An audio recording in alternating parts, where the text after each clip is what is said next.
Good morning and happy new year my dear students. आज हम हिंदी में कविता नंबर 9 कदम का पेड़ पढ़ेंगे। ये जो कविता है वो एक बच्चा अपनी माँ को देखकर कैसी शरारतें करता है, कैसी कल्पना करता है, उसके बारे में हमें बताया है। तो बच्चों, ये कविता मैं पढ़ती भी जाऊंगी और साथ ही साथ आपको समझाती भी जाऊंगी। कविता नंबर 9 कदम का पेड़। यह कदम का पेड़ अगर माँ होता यमुना तीरे, मैं भी उस पर बैठ कन्हैया बनता धीरे धीरे। ले देती यदि मुझे बांसुरी तुम 2 पैसे वाली, किसी तरह नीचे हो जाती यह कदम की डाली। तो बच्चा अपनी माँ को बोलता है कि ये कदम का पेड़ अगर यमुना के तीरे यानी कि यमुना नदी के किनारे होता तो मैं भी उसके वो कदम के पेड़ पर बैठकर कन्हैया धीरे धीरे कन्हैया बन जाता। बच्चा अपनी माँ को क्या बोलता है कि माँ, अगर ये कदम का पेड़ यमुना के किनारे होता तो मैं भी ये कदम के पेड़ पर बैठकर धीरे धीरे कन्हैया बन जाता। ले देती यदि मुझे बांसुरी तुम 2 पैसे वाली, किसी तरह नीचे हो जाती यह कदम की डाली। फिर बच्चा अपनी माँ को क्या बोलता है कि माँ, अगर तुम मुझे 2 पैसे वाली बांसुरी ले देती। आपको पता है ना कि कन्हैया होता है तो कन्हैया के साथ बांसुरी तो होती ही होती है। तो बच्चा भी बोलता है अपनी माँ को कि माँ, तुम मुझे अगर 2 पैसे वाली बांसुरी बांसुरी ले देती तो वो बांसुरी में कदम की डाली पर बैठकर बजाता, और जैसे मैं कदम की डाली पर बैठता तो वो कदम की डाली थोड़ी झुककर नीचे आ जाती, बराबर। क्योंकि बच्चा अगर वो कदम की डाली पर बैठेगा तो वो डाली थोड़ी तो झुक जाएगी ना। तो बच्चा अपनी माँ को बोलता है कि माँ, अगर तुम मुझे 2 पैसे वाली बांसुरी ले देती तो ये कदम की डाली किसी भी तरह थोड़ी नीचे आ जाती। तुम्हें नहीं कुछ कहता पर मैं चुपके चुपके आता, उस नीची डाली से अम्मा ऊंचे पर चढ़ जाता। वहीं बैठ फिर बड़े मज़े से मैं बांसुरी बजाता, अम्मा अम्मा कह बंसी के स्वर में तुम्हें बुलाता। फिर आगे बच्चा अपनी माँ को क्या बोलता है कि माँ, मैं तुम्हें कुछ भी नहीं कहता पर मैं चुपके चुपके यानी कि बिना कुछ बोले बिना कुछ आवाज़ किए आ जाता, और जो कदम की नीची डाली होगी उससे मैं वो कदम के झाड़ पर चढ़ जाता। तो देखो बच्चा क्या कल्पना करता है। अभी पहले उसने कल्पना की कि अगर ये यमुना के किनारे कदम का पेड़ होता तो मैं उस पर बैठकर धीरे धीरे कन्हैया बन जाता। फिर उसने अपनी माँ को बोला कि अगर तुम मुझे बांसुरी दे देती तो मैं कदम के पेड़ पर बैठकर बांसुरी बजाता। फिर बच्चा अपनी माँ को बोलता है कि मैं तुम्हें कुछ भी नहीं कहता पर मैं चुपके चुपके आ जाता, और जो नीची डाली होती उससे मैं ऊपर कदम के पेड़ पर चढ़ जाता। वहीं बैठ फिर बड़े मज़े से मैं बांसुरी बजाता, अम्मा अम्मा कह बंसी के स्वर में तुम्हें बुलाता।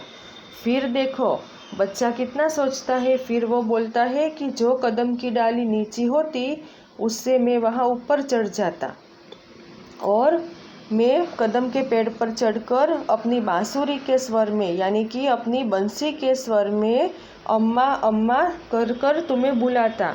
यानी कि वो क्या बोलता है कि मैं मुंह से नहीं बोलूँगा पर मैं अपनी बांसुरी से अम्मा अम्मा स्वर यानी कि आवाज़ निकालूँगा, और माँ मैं तुम्हें बुलाता। सुन मेरी बंसी को माँ तुम इतनी खुश हो जाती, मुझे देखने काम छोड़कर तुम बाहर तक आती। तुमको आता देख बांसुरी रख में चुप हो जाता, पत्तों में छिप कर धीरे से फिर बांसुरी बजाता। फिर बच्चा क्या बोलता है कि माँ, जब मैं बांसुरी बजाता तो तुम मेरी बंसी यानी कि तुम मेरी बांसुरी सुनकर बहुत खुश हो जाती। तुम इतनी खुश हो जाती कि तुम मुझे देखने के लिए और मेरी बांसुरी सुनने के लिए अपना सब काम छोड़कर बाहर तक आ जाती। आप लोगों को पता है ना बच्चों कि जब कन्हैया बांसुरी बजाता था तो गोपियाँ जो होती थी वो अपना काम छोड़कर उसकी बांसुरी सुनने के लिए चली जाती थी। तो ये बच्चा भी अपनी माँ को बोलता है कि माँ, मेरी बांसुरी को सुनकर तुम इतनी खुश हो जाती कि तुम अपना सब काम छोड़कर बाहर तक मुझे देखने के लिए और मेरी बांसुरी सुनने के लिए बाहर तक तुम आ जाती। तुमको आता देख बांसुरी रख में चुप हो जाता, पत्तों में छिपकर धीरे से फिर बांसुरी बजाता। अभी बच्चे को और कितनी नटखट है ये बच्चा, देखो कितनी शरारतें करता है। फिर अपनी माँ को क्या बोलता है कि माँ, जब मैं तुम्हें आता देखता, यानी कि जब तुम मेरे पास यानी कि कदम के पेड़ के पास आती, तो मैं क्या करता कि बांसुरी रखकर मैं चुप हो जाता। बांसुरी रखकर मैं चुप हो जाता और फिर क्या करता, मैं पत्तों में छिपकर यानी कि कदम के जो पेड़ के पत्ते होते हैं उसमें छिपकर मैं धीरे से बांसुरी बजाता।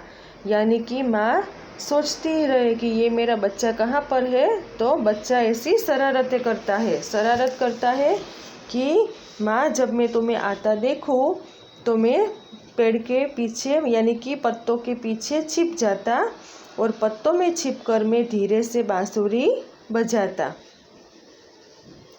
गुस्सा होकर मुझे डांटती, कहती नीचे आजा, पर जब मैं न उतरता हंसकर कहती मुन्ना राजा। नीचे उतरो मेरे भैया तुम्हें मिठाई दूंगी, नए खिलौने माखन मिश्री दूध मलाई दूंगी। फिर ये बच्चा जो है वो कैसे कैसे कल्पनाएं करता है, देखो आप।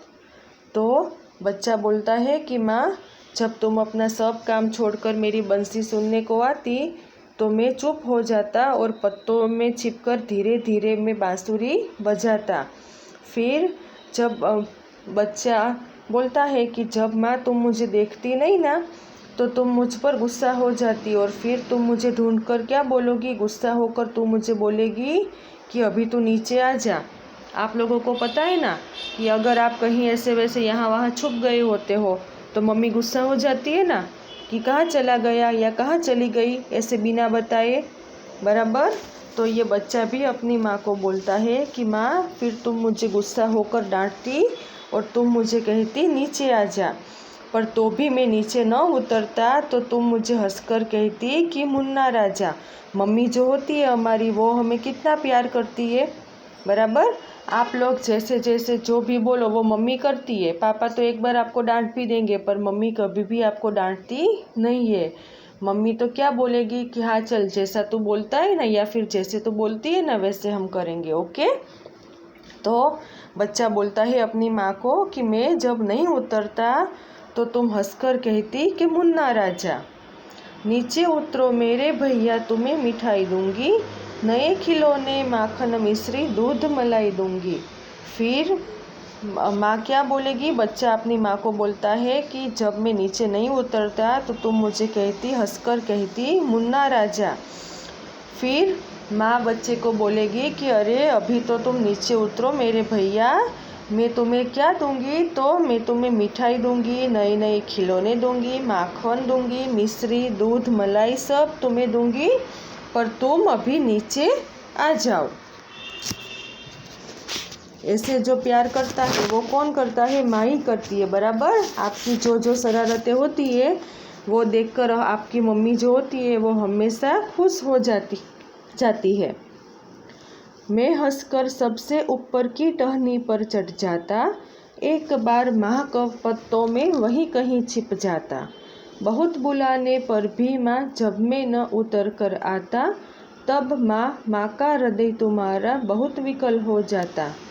फिर बच्चा क्या बोलता है कि मैं हंसकर सबसे ऊपर की टहनी पर चढ़ जाता। जब माँ बोलेगी कि अरे मेरे लाल, अरे मेरे बच्चा तू नीचे आ जा, मैं तुम्हें नए नए खिलौने, मिठाई, माखन, मिश्री, दूध, मलाई सब दूंगी, पर तू अभी नीचे आ जा तो मैं तुझे ये सब दूंगी।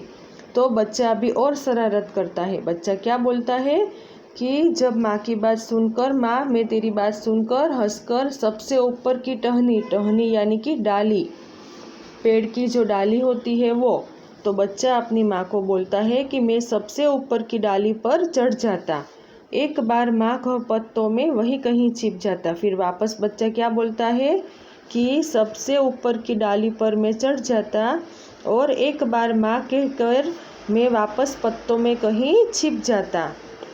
यानी कि बच्चा जो है वो शरारत छोड़ता ही नहीं है। वो बोलता है कि जब माँ मुझे नीचे बुलाएगी तो मैं क्या करूँगा, हंसकर सबसे ऊपर की डाली पर चढ़ा जाऊँगा और फिर वहाँ पर चला जाकर क्या करूँगा, तो पत्तों में छिपकर फिर मैं माँ को बुलाऊँगा। बहुत बुलाने पर भी माँ जब मैं न उतर कर आता, तब माँ का हृदय तुम्हारा बहुत विकल हो जाता। फिर बच्चा अपनी माँ को बोलता है कि तुम्हारे बहुत बुलाने पर भी जब मैं नीचे उतर कर नहीं आता, तो माँ का जो हृदय होता है, माँ का हार्ट होता है, वो विकल यानी कि व्याकुल, परेशान हो जाता है। माँ ने बार बार आपको एक बात बताई हो, पर फिर भी आप समझते नहीं हो, सुनते नहीं हो, तो मम्मी आपकी थोड़ी परेशान हो जाती है ना, व्याकुल हो जाती है ना। तो यहाँ पर बच्चा ने बोला कि बहुत बुलाने पर भी जब मैं माँ नीचे उतर कर नहीं आता, तो माँ का जो हृदय होता है वो विकल हो जाता है, यानी कि वो व्याकुल हो जाता है, क्योंकि वो बच्चा तो उसकी बात सुनता ही नहीं है, बच्चा नीचे आता नहीं है, तो इसलिए माँ का हृदय व्याकुल हो जाता है। तुम आंचल पसार कर अम्मा वहीं पेड़ के नीचे ईश्वर से कुछ विनती करती बैठी आंखें मींचे। तुम्हें ध्यान में लगी देख मैं धीरे धीरे आता और तुम्हारे फैले आंचल के नीचे छिप जाता। फिर बच्चा अपनी माँ को बोलता है कि तुम आंचल पसार कर अम्मा वहीं पेड़ के नीचे ईश्वर से कुछ विनती करती बैठी आंखें मींचे। यानी कि बच्चा कहता है कि माँ तुम जब व्याकुल हो जाती हो, परेशान हो जाती हो, तो फिर तुम क्या करोगी कि अपना आंचल यानी कि साड़ी का जो पल्लू होता है ना, आगे रहता है वो पल्लू, तो साड़ी का जो तुम्हारा पल्लू है उसको पसार कर यानी कि फैला कर तुम वहाँ पेड़ के नीचे ही बैठ जाती और ईश्वर से तुम आँख बंद करके कुछ विनती करती। बराबर। तो बच्चा अपनी माँ को बोलता है कि जब माँ मैं तुम्हारी बात नहीं सुनता हूँ और तुम व्याकुल हो जाती हो, तो तुम क्या करोगी कि तुम अपना साड़ी का पल्लू यानी कि आंचल फैला कर वहाँ पेड़ के नीचे ही बैठ जाती और भगवान, ईश्वर यानी कि भगवान, और भगवान से कुछ आँख बंद कर कर तुम विनती करती। तुम्हें ध्यान में लगी देख मैं धीरे धीरे आता और तुम्हारे फैले आंचल के नीचे छिप जाता। तो फिर बच्चा बोलता है कि तो जब तुम आँख बंद कर कर भगवान से कुछ विनती करती हो, तब तुम्हें ये ध्यान में देखकर मैं क्या करता, धीरे धीरे नीचे आ जाता और तुम्हारा ये जो फैला आंचल है, यानी कि तुम्हारा ये जो फैला साड़ी का पल्लू है, उसके नीचे में छिप जाता। अभी वापस बच्चा क्या शरारत करता है कि जब माँ आंचल फैला कर ईश्वर से कुछ विनती करती आँख बंद कर कर, तो बच्चा क्या करता कि वहाँ धीरे धीरे आकर माँ के आंचल के नीचे छिप जाता। तुम घबरा कर आँख खोलती फिर भी खुश हो जाती, जब अपने मुन्ना राजा को गोदी में ही पाती। इसी तरह कुछ खेला करते हम तुम धीरे धीरे, माँ कदम का पेड़ अगर यह होता यमुना तीरे। फिर वापस बच्चा कहता है कि माँ तुम घबरा कर आँख खोलती फिर भी खुश हो जाती, यानी कि माँ की आंखें तो बंद थी और बच्चा वहाँ पर धीरे से आकर छुप गया।